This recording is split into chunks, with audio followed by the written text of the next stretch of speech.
Hello, my name's Paul Norman. I'm a vascular surgeon at Fiona Stanley Hospital, and in North Metro I'm a board member and chair of the Quality and Safety and Consumer Engagement Committee.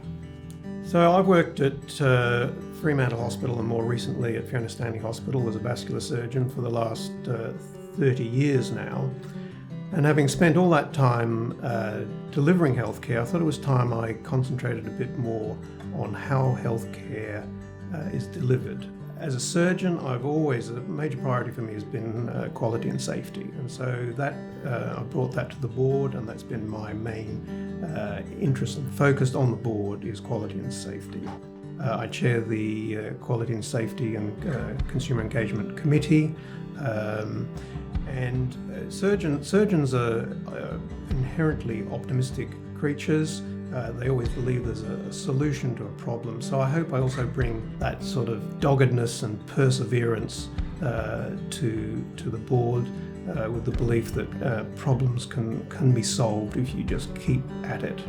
I think we've all been impressed with everyone's resilience, not just with COVID, but coping with the increasing workload, the pressure of that workload and the pressure from outside, particularly, for example, from the media. And so people have carried on working together as a team despite that. So it's the sort of sense of belonging, pride of belonging and teamwork that is so essential for a happy and effective workplace. Throughout the whole organisation, starting with Tony Dolan, and I'd particularly like to acknowledge the work Tony's done as acting chief executive across the whole board.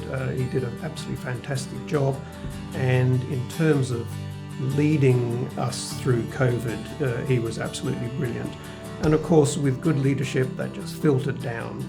The whole executive team followed, and then the whole service took cue from that. And I think everyone did their little bit.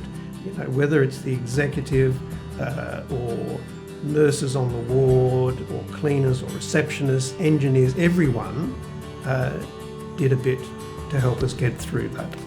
There are many innovative examples, but one that in the last 2 years comes to mind is the geriatric assessment team, which looked at how older people presenting from the emergency department are managed. And that initiative reduced waiting times, reduced the number of people being admitted, and for those who were admitted, reduced their length of stay. So that was an example of innovation that improved quality and safety in a system that's bursting point.